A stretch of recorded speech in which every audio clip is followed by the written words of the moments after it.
Alright, so we figured it out, and the last story we read was Aladdin.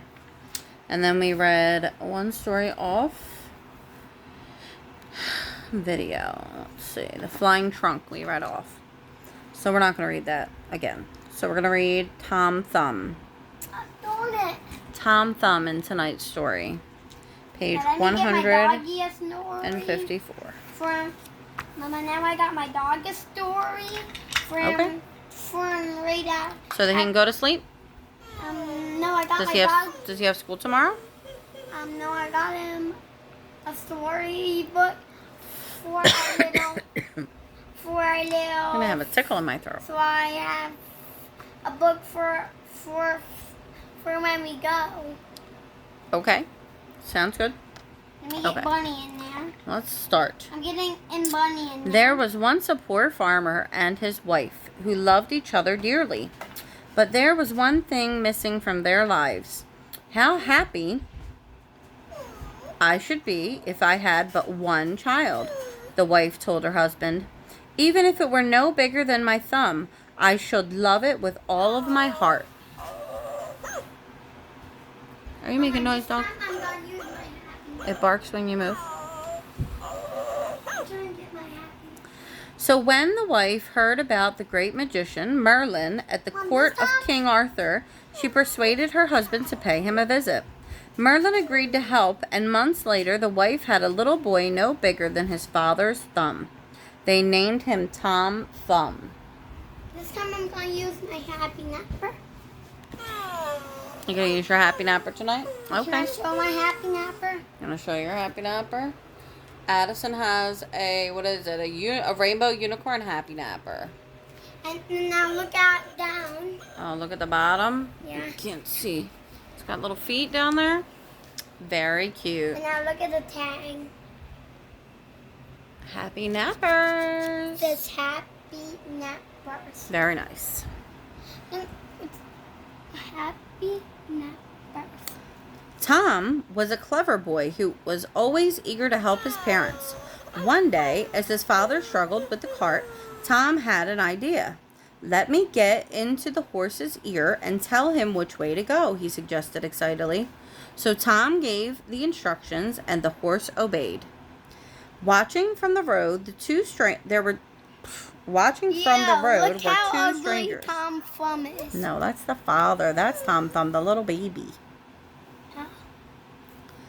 Alright, watching from the road were two strangers. Look how ugly Tom Thumb is. You are not being nice tonight, are you? How odd, said one. The cart is moving and I can hear a voice, but I can't see anyone driving. The men followed the cart and soon heard Tom calling, See, Father, I did it. And to their astonishment, the old man lifted the tiny boy out of the horse's ear. See, the boy was in the horse's ear. See it? It's a little bit blurry. I can't see. Right there. Oh. We can't get good lighting here. There he is. See, that's Tom Thumb in the horse's ear. When he was a little baby. And then he grew up, but he's still so little. The men approached, asking if they could buy Tom, as they could see that he would make them a fortune. At first, the farmer refused, but Tom wanted the best for his parents. Yep. Tom? Take the money, Father, he said. I promise I will come back to you. So reluctantly, the old farmer handed Tom to the strangers for a tidy sum of money. As they set off, Tom sat perched on one of the men's hats, figuring out his plan. When they finally stopped, he wasted no time jumping down and running straight into the first mouse hole that he saw. The two men tried in vain to reach him, but the hole was too small for their hands. Furious, they were forced to give up. Tom then crept out and found an empty snail shell where he fell asleep. He was woken by whispering. There's the parson's house. Let's steal his gold and silver, said one voice. But how? Asked another. Sitting up, Tom could just make out two men in dark clothes. Take me with you and I'll show you how to get into the parson's house, called Tom. The men were startled to see such a small creature. I can get into the house without being seen, exclaimed Tom, and pass out all the valuables. Uh-oh, they're going to go in that house and steal? That's not very nice. So Tom went along with the thieves and found himself standing in the hall of the parson's I see house. those little thieves. Yeah, they're thieves. "Do you want this candelabra?" shouted Tom through the window. "Keep your voice down," came the whispered reply, but Tom continued to make noise, hoping to wake someone. It was the cook who woke first. Hearing the clatter and the sounds of voices, she sprang out of bed. She failed to notice Tom in the hall, but when the thieves saw her at the door, they raced away.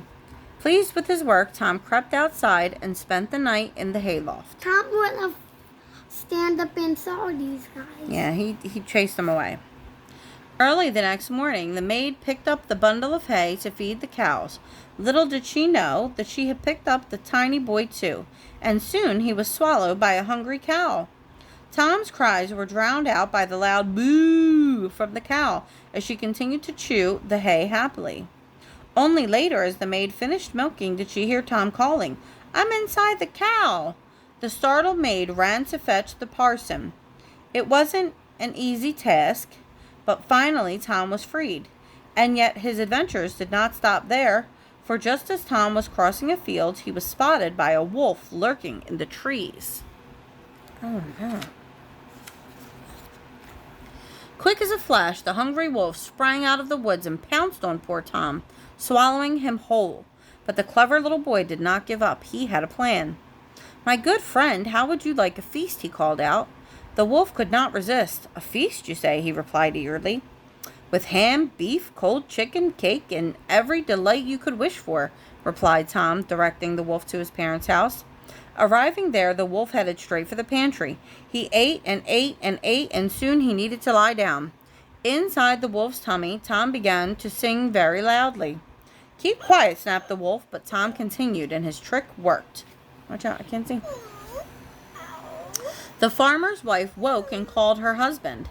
As they peeped into the kitchen, they were horrified to see a wolf sleeping.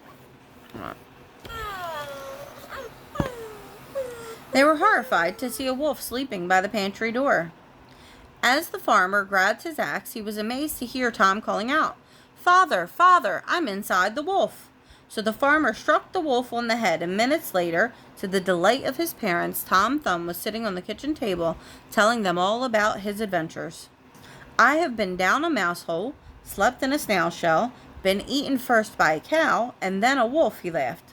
"And now you are home," cried his mother happily, and they all agreed there was no place better than home. The end. I knew that you was the end. Let me see the next one. The next one is The Golden Goose. I'll say the golden goose this time. We'll read the Golden Goose the next time. Yeah, I'll just say the golden goose. I'll say, Mom, what's the golden Oh, you'll goose? tell me? You'll remember the name of the story? You'll tell me?